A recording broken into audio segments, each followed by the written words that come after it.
La composición de sustancia y accidente y la composición de materia prima y forma sustancial habían sido enseñadas y desarrolladas ya por Aristóteles. Pero Santo Tomás descubre y explica una tercera composición de acto y potencia en las cosas. Es la composición de esencia y acto de ser. Esta composición se revela ahora no en algún cambio, sino en la estructura misma de los entes finitos, en su finitud. Y empecemos por aclarar qué significa finitud.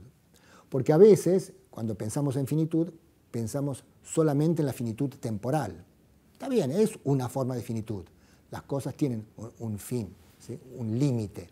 Pero ahora estamos hablando de una finitud más profunda, que es la finitud ontológica.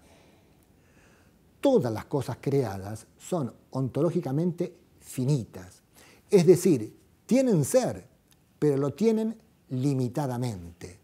Lo tienen dentro de una cierta medida. Son algo determinado y delimitado.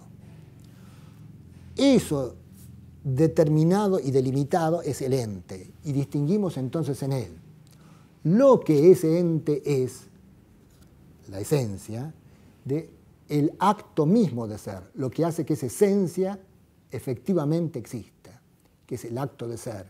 Santo Tomás lo llama esse, usando el infinitivo latino para el verbo ser. Esencia y esse, o esencia y acto de ser, entonces son los principios potencia accidental, o actos potenciales más profundos de los entes. Aclaremos dos o tres cosas. En primer lugar, si esto es así, entonces la esencia es algo así como el sujeto que contiene y limita el acto de ser en los entes. Efectivamente, una cosa es, pero dentro de los límites de su esencia. Por eso podríamos decir, para explicarlo de manera más llana y sencilla, que la esencia en realidad tiene un sentido que podríamos llamar positivo y un sentido negativo.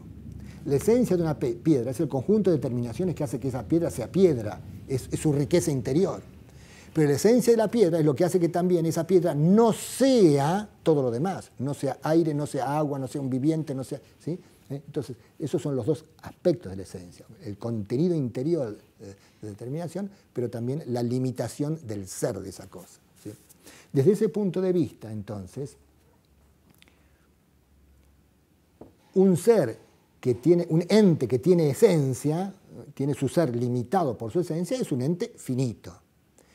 Si en cambio no tuviera esencia, ese acto de ser sería ilimitado, infinito. Es el caso de Dios. Dios efectivamente es un acto de ser infinito. Por eso Santo Tomás puede decir de dos maneras distintas. O Dios es un ser sin esencia, si por esencia entendemos el coprincipio potencial que contiene y limita el acto de ser, Dios no tiene esencia. O si no, decir lo mismo pero de otra manera, la esencia de Dios es ser.